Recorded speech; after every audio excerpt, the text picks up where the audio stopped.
everybody, and welcome back to this week's episode of Maximum Octane. Joining me today, my very special guest and dear friend, Mr. Aden McDonnell. How are you, Aden? I'm great. How are you?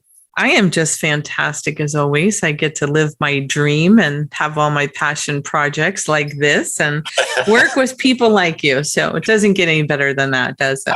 I've been a project of yours for quite a while now. Yeah, first smidge there. First smidge. So you're joining us today a little bit behind my time zone. You're in Livingston, Montana? Yes, ma'am. So tell everybody where Livingston is in case they're geographically challenged. The best way I can describe it, most everybody knows where Yellowstone Park is. We are the north entrance to Yellowstone Park. So I'm 50 miles to the north of Yellowstone Park. Okay, so I think everybody can relate to that. So here's how I relate to that. When you talk about when we're in a meeting and it's like April or May, and then you get a text message that the roads are closed because of snow, Yep. I just know that I don't want any part of that. I grew up in the Northeast and had my many years of digging out snow and defrosting windshields and Yep. all of that. And the thought of roads closed for snow in May or April, my brain just does not, because I've been living in the sunny states for too many years now. So you recently had a transition, and that is in your business name. You had a few different divisions of your business. So why don't you explain a little bit about what those are and what you were doing, and then why did we have to come up with a name change and so on and so forth? Well, first, my primary business was automatic transmission specialist. My dad and I started it 20 years ago. We didn't open the doors. It was a up and running transmission shop. So we purchased it, and the name just kind of went with it because there was already an established clientele. We muddled through that for 10 years, break-even business, not knowing what I'm doing wrong. Finally found you guys. So fast forward another 5 years, it was becoming evident, and I heard it at 20 groups and Zooms. And why do you have that name? Because it's not what we do. When we first started the business, 80% of it was transmissions. I meet ATI, all of a sudden that percentage starts dropping. Struts, tires, alignments, brakes, tune-ups. And I started taking it real personal when a customer that we had established a relationship would come in for a drivetrain concern. One of my guys would call him, "Ma'am, you need an oil change." "Oh, I didn't know you did that." Well, after you hear that about 5 million times, something had to change. So then it was the whole rebranding, I would say, was a 3-year deal. The first 2 years were me finally getting the courage to make the change. And then a year of focus groups and what images work, what names work, what do you like, what don't you like. Fast forward, here we are, full name change. My other business is GOS Performance. Again, I bought that business out from a gentleman that he was in business for 15 years. It was parts wholesaling. Primary focus was diesel, turbos, injectors, fuel pumps, big parts. We had been buying from him even back in my Ford dealership days. He took me on when Dad and I opened up the business. He was getting to the point of retiring, reached out. "We love how you guys run your business, and we want to see you take over GOS Performance." And it was pennies on the dollar. He even carried us on it. That business has been, I think we're on our 14th year of operation in that business. And it's still, it's changed a little bit over the years, but it's still primarily diesel performance parts, diesel repair parts, all over the country. In fact, prior to coming on with you, I was remoted in on a customer's computer from Iceland. So wow. We really do have customers all over the world. And then lastly, the third business, it's called Destroked. I do not own that business. We are the only point of contact in the world. All phone calls coming into Destroked come to us. Destroked is now essentially a machine shop in Denver, Colorado. We do all the sales and tech support for their products. So that's the third business. So now to keep everything kind of sort of straight, we Yep. have it all under Greybeard, right? Greybeard Automotive. Yep. Okay. And there's a whole story that goes with that. And hopefully one day you'll come back on and share it with us and how it came about. But Yep. what I wanted everybody to take away from this is sometimes we get in the way of our success with the messaging and the branding, and we're married to a name because we think for whatever reason, it might be sentimental. It might be that's the way it always was, or, we've been that for so many years, and people think it's impossible to change their name and they'll lose all these customers and so on and so forth. And I think you have to look at everything with fresh eyes, and those names served you very well in the past with Yep. your businesses, but they're not your future, those names. And it's easy to just cling on like a man on a sinking ship or woman or whatever, and want to just hold on to something that doesn't serve us anymore. And that's important to remember. It's okay to grow and change and make changes, and even exciting. And I see your new swag right now. It's pretty cool. So it's always fun for new swag, right? So, And it's the first time since we've been in business that people are willing to purchase our swag. woo! Yeah, I love it. I love it.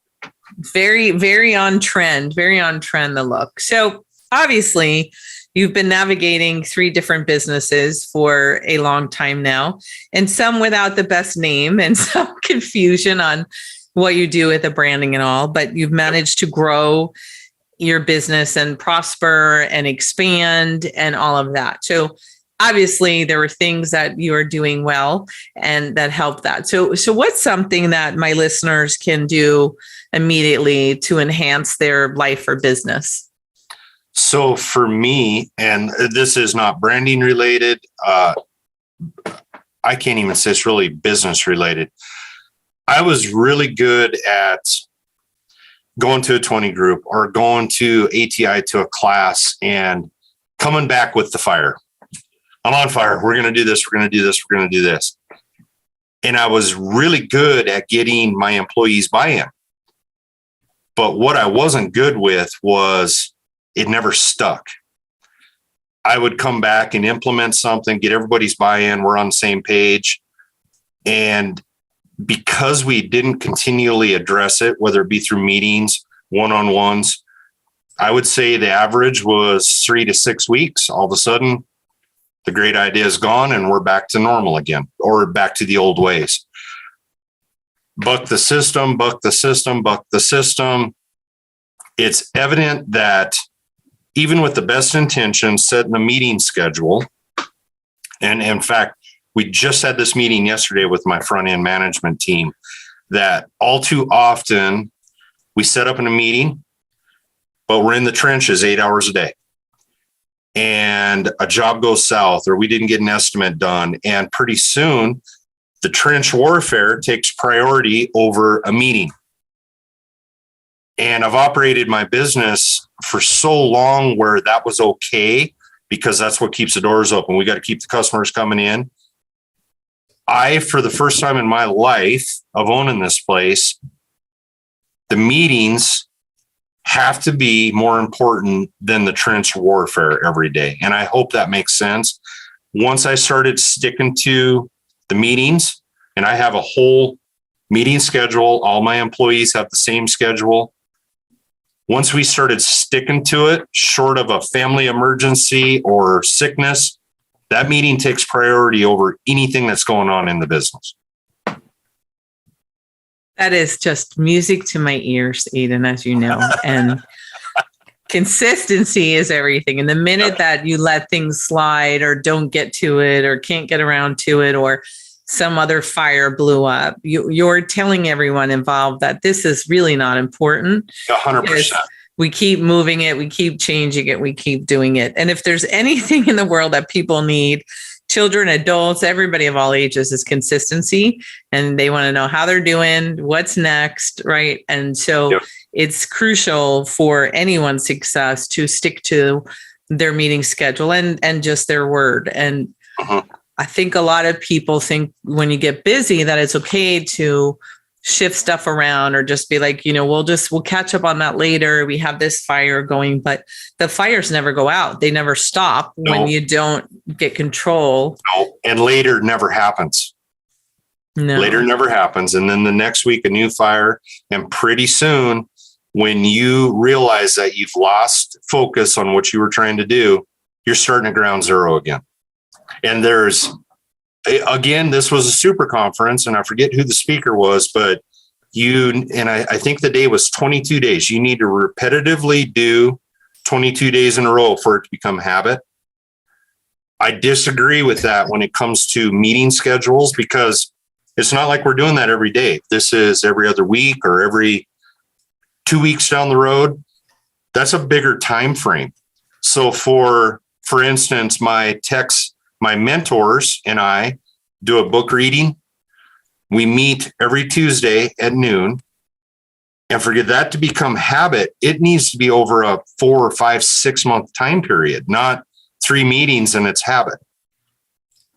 And that one is a huge, huge priority.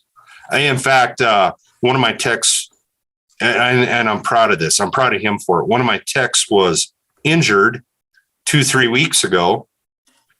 And on that Tuesday morning, he wasn't coming into work. He wasn't cleared to go back to work yet. He called me, hey, should we do our Zoom for the book reading? That's with him at home. And that's more buy-in than even I had in that situation, because I was here at work and I was okay with not having that meeting because he was at home. It wasn't okay with him. And I'm super proud of that. Very proud of that. That is incredible to have somebody want to go that extra step and give that discretionary effort. So Can you talk about that book reading a little bit and explain to our listeners what that is? So the book reading, again, I've bucked this. Oh man, my people aren't going to be into that. They aren't going to want to read books. The mentor program that 2 of my techs are signed up for, Jim did a beautiful job on this, because he evidently, and I haven't sat through what they went through. I'm assuming it's pretty similar to what I sat through, but they both came out of there knowing the importance of, here's a few books we need to order. We need to start reading these and we need to start discussing them as a group. And I'm like, Jim's good, because I never had the courage to approach one of my employees about doing that. So right behind me here, we actually have a bookcase in my office now. We are finishing up our second book. What I love about it so far, they're books that I have read at some point in the past. So it's not like an epiphany for me. Oh, this is new material. This is great. I've read it. I'm not getting quite that out of the book readings, but what I'm getting out of it is talking about what we read and applying it to our lives. And I am developing a deeper level connection with 2 of my employees just from those book readings, because it inevitably goes into how does this book apply to my life? Here's what I've been through in my life. Here's what I'm struggling with my life.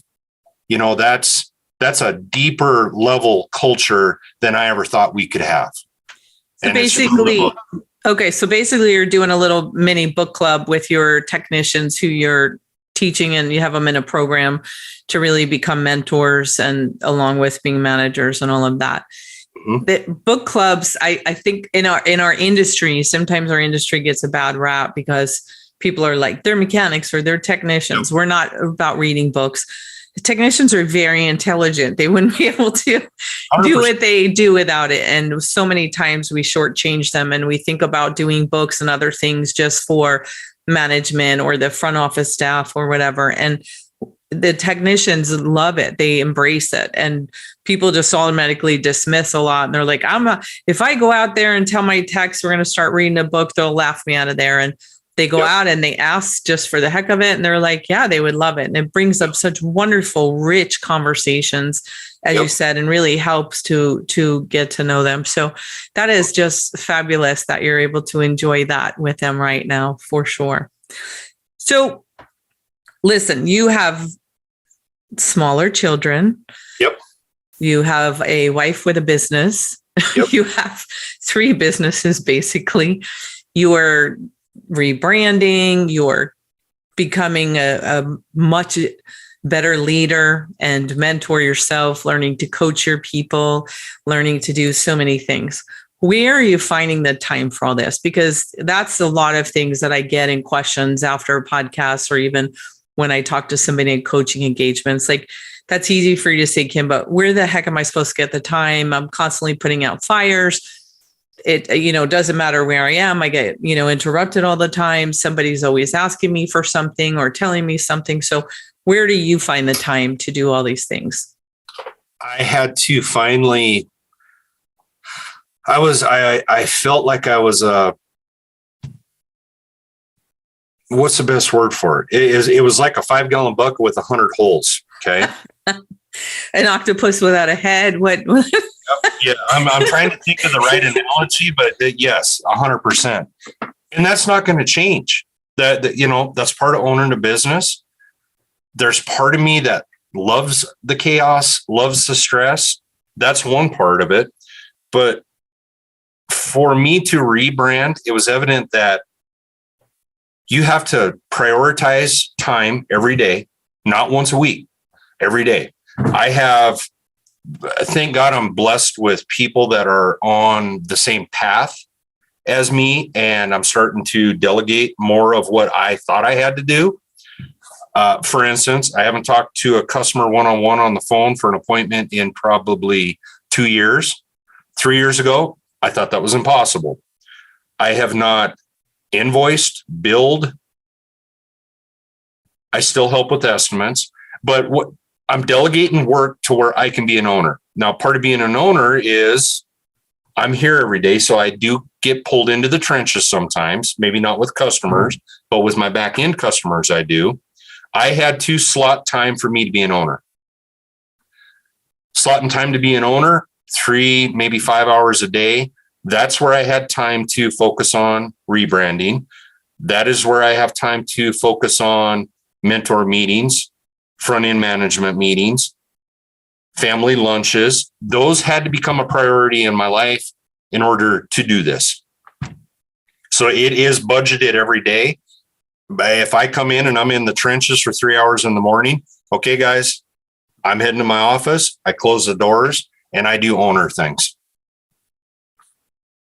You make it sound very easy. And I know that's what a lot of people are going to say. And they're like, oh, yeah, it's easy to say, I'm going to go do owner things. So can you give us an example of, if you have 10 o'clock from 10 to 11 scheduled to do quote unquote owner things, in one of your internal customers knocks on your door at 10:05 or 10:30 and it's like, hey, do you got a minute? How do you handle that?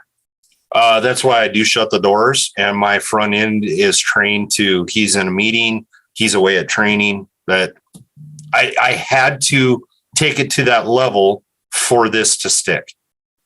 It had to become a priority for me. And yes, I know what this sounds like. It does sound easy because I've heard others say it, and I was like, oh, it's not gonna work.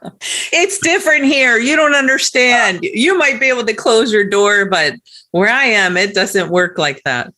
Once you commit to making that time a priority, then it becomes easier. And Kim, I'm not without my faults. I missed our 20 group. That was very important for me to get to. And I got pulled into the trenches because I lost 2 techs 2 days before. So I'm not perfect, and life happens. But as soon as life happens, get through that fire, get back to your priorities. So no, I'm not perfect, and it doesn't happen as often as it used to, but I do know now that if I don't get back into my habits, when I finally do, you're back at ground zero. Do you remember back when my one lead tech broke his back? I do. I went out and picked up on his job thinking that Without him, we're going to go broke. Oh my God. What are we going to do? He's our diesel tech. What are we going to do? So I went out there. I was out there for 6 weeks. I would say 6 to 8 hours a day. And by the time I got him back and came in and sat down at my desk, I was at ground zero on my front end, what I expect from them, my parts guy, what I expect from him. I didn't do portals. I missed coach calls. I mean, I started at ground zero, and I will never, ever, ever do that again in my life. I won't do it. I'm more valuable sitting in this office than I was out there turning wrenches. But I had to go through it. Yeah. I don't care if I talk to 3 other shop owners that I really looked up to, and they're telling me, oh, Aden, no, you can't do that. Don't. I would have bucked it. I had to prove it to myself that wasn't the right decision. I need to be in here. Do you think it's because most entrepreneurs are workers and they're, always go, go, go, that when they're not out there getting their fingers on everything and in the trenches, that they almost feel like they're not being productive? Or why do you think that so many people have that mental block, that if you're not out there physically doing something and shoulder to shoulder working with your people, and you're stepping away to do owner stuff in your office, that's a bad thing? Where's that limiting belief come from? Man, that's a good question. For me, it was 100% the financial scare. How long, because there was a lot of unknowns.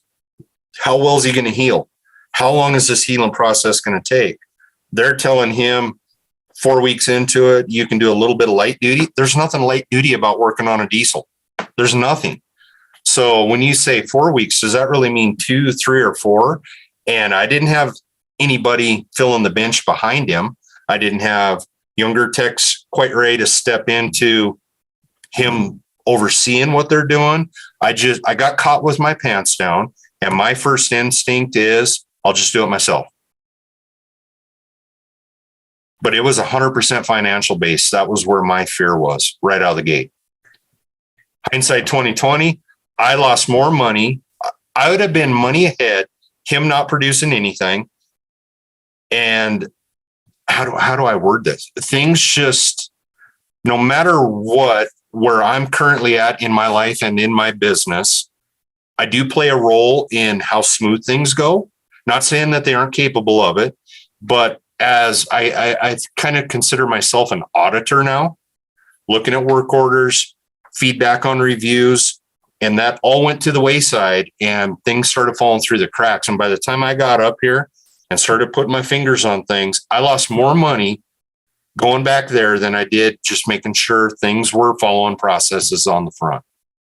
I absolutely can't agree with you more. There, so many times we look at that dollar, the revenue, the sales coming in, and we forget about that the sales don't matter at all. It's your net profit. It's your gross profit.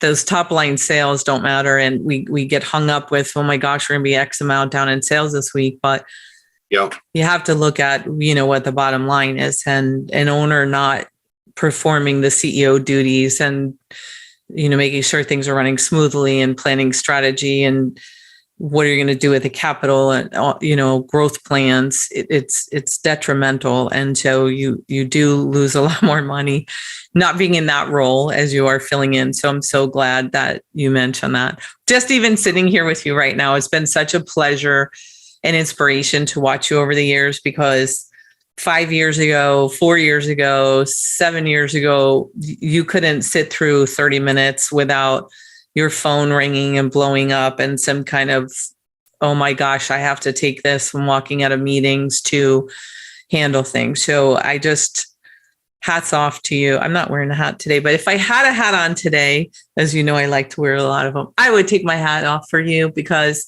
it's just been a joy to watch, and that evolution. And I hope that our talk and all of these, weekly podcasts help spark something in someone somewhere to say, you know what, I can do this, because here's all these other people just like me that never thought it was possible, that didn't know how, didn't think they could step away, and found the courage and strength to do it. And so I really appreciate you coming on and sharing your story. And I definitely want to have you back because you have a wonderful thing going on with your mentoring program that you're involved in, and some of the other things. It's awesome. So any last bit of advice you want to share with our listeners? I do. The only thing I regret is bucking the system as long as I did. And I think us as entrepreneurs in the automotive industry, it's in our nature to buck things to an extent, to fail. I think failure is a good thing. Just don't continue failing as long as I did. So if there's anything I can give you advice on is, yes, go out, buck the system a little bit, fail. Just don't do it as long as I did. That's what I always tell everybody when they ask me, like, why are you doing it? And it's like, I've made so many mistakes in business and in my life. It's like, if anyone could just have 1 week sooner that they stop doing whatever, or start improving or make a change, just holy cow. And you hit the nail on the head. Entrepreneurs, usually have very strong personalities. They see things that other people don't see. They have that can-do attitude. And while it's wonderful for, the business and all of that, sometimes it's like a double-edged sword, because you get so headstrong on, I can do this, I can make this work.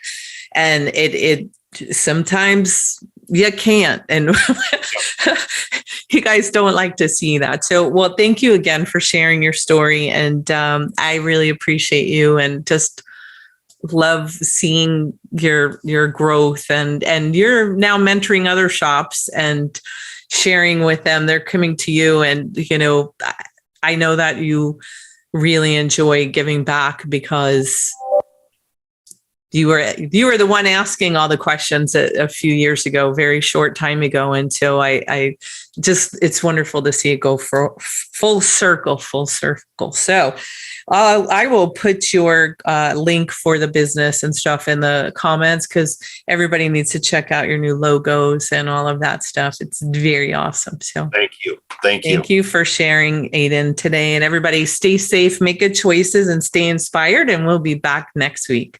Bye-bye.